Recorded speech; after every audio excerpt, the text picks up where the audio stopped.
Halo, selamat datang di channel Ruang Taktik. Di video kali ini, kita akan analisis bagaimana Chelsea mampu menahan imbang Man City di Etihad.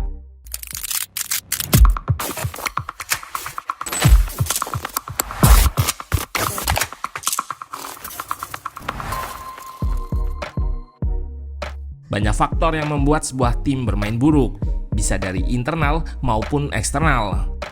Pep pasca laga menyatakan timnya bermain seperti hanya satu babak dan mengakui Chelsea bermain baik. Tentunya ini dalam konteks out of possession atau tanpa bola. Organisasi bertahan Chelsea memang menyulitkan. Serangan Man City yang dominan dengan link up di sisi kiri relatif mampu diredam Malo Gusto dan kawan-kawan. Chelsea menerapkan double cover dengan Palmer yang turun. DM pun siap mengisi ruang yang kosong di antara center back dan fullback karena Gusto keluar dari posisinya. Babak pertama jadi babak dengan intensitas yang rendah bagi Man City yang kesulitan menembus blok press Chelsea lewat tengah dan menembus low blocknya. Apalagi anak asuh Pochettino ini mampu mencuri gol lewat skema defense counter seperti game plan mereka lewat kaki Sterling yang mengecoh mantan rekan setimnya Kyle Walker. Nah, penasaran dengan jalannya laga dari segi taktikal? Let's go, kita bahas sama-sama. Di atas kertas, Pep Guardiola memainkan formasi 4-1-4-1 dengan Rodri diplot sebagai single pivot serta Alvarez dan De Bruyne menjadi gelandang menopang Haaland di depan. Doku serta Foden dipasang sejak awal sebagai winger. Sementara Chelsea turun dengan formasi 4-2-3-1. Conor Gallagher digunakan sebagai pressure di pos nomor 10 menopang Jackson. Mereka diapit Sterling serta Palmer sebagai winger, ditopang duo Enzo dan Caicedo di pos double pivot. 4 back di belakang diisi Gusto, Disasi, Colwill serta Chilwell. Meski di atas kertas bermain 4-1-4-1, Man City build up dengan shape 3 back dengan Akanji yang step up atau naik menemani Rodri di tengah. Di babak pertama, tanpa adanya Bernardo Silva, maka yang sering drop untuk jemput bola adalah Alvarez ditemani De Bruyne. Permasalahannya adalah Akanji bukanlah tipikal pemain yang cakap ketika harus step up menemani Rodri. Terlihat di sini, Ederson mencoba membantu build up untuk merenggangkan blok press Chelsea. Rodri ditempel ketat oleh Gallagher, dan ketika Akanji diberi bola, ia sulit balik badan dan memilih back pass. Kembali, terlihat Rodri meminta Ake untuk passing ke Akanji. Pemain bernomor punggung 25 tersebut cukup punya ruang dan waktu.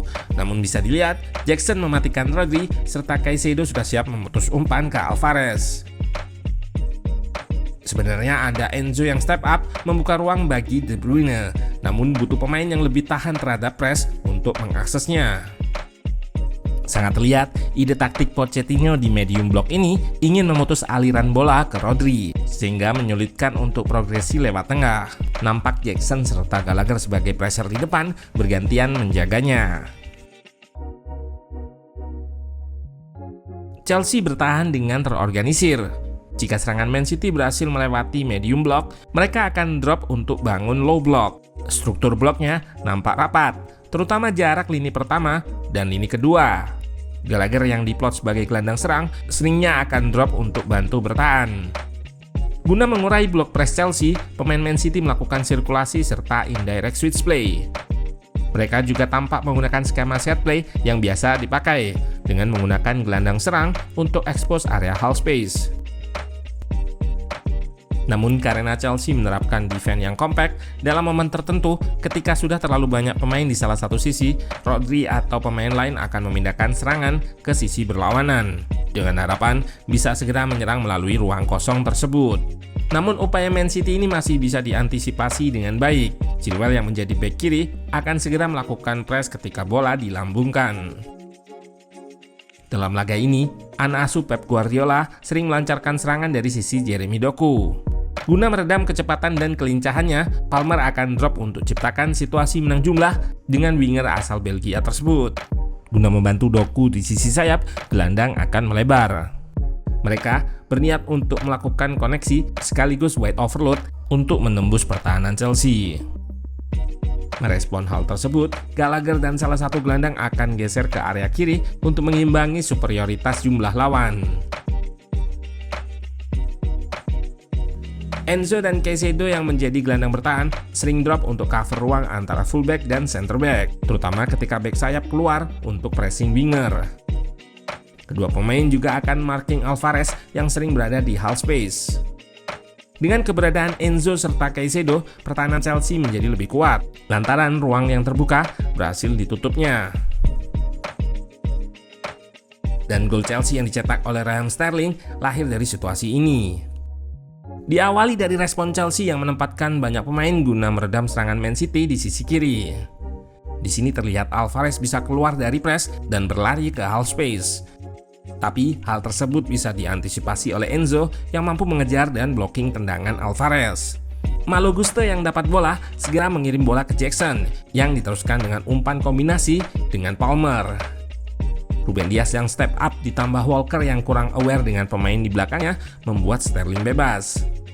Sebelum melakukan shooting, ia lebih dulu mengubah arah dribblenya guna mengecoh Kyle Walker sekaligus menempatkan bola di kaki terkuatnya. Sekitar menit 71, Pochettino menarik Palmer dan menggantikannya dengan Chalobah. 10 menit berselang, pelatih Chelsea tersebut kembali melakukan pergantian pemain. Kali ini penyerang mereka, Nicolas Jackson, digantikan dengan Cesare Casadei yang berposisi asli sebagai gelandang.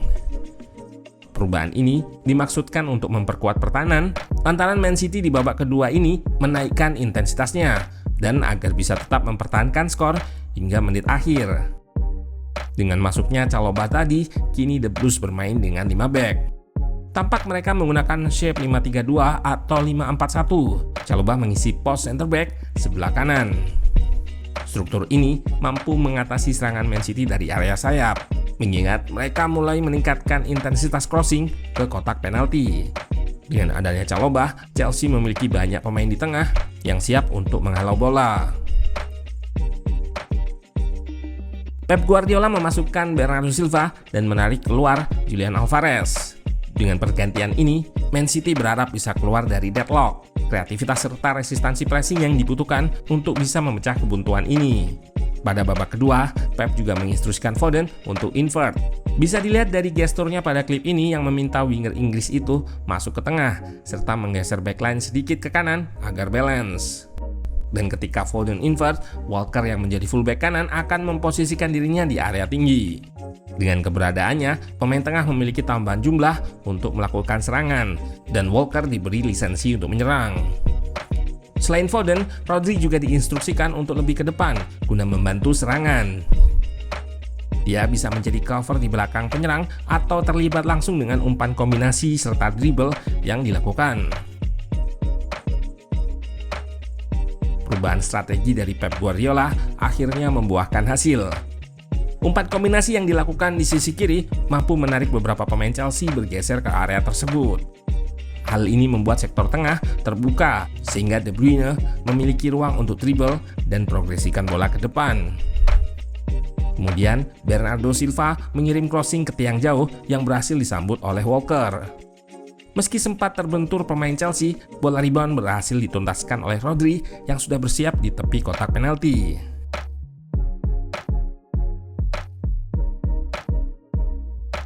Sekitar 10 menit menjelang pertandingan berakhir, penyerang The Citizen mulai meningkatkan intensitas crossing mereka.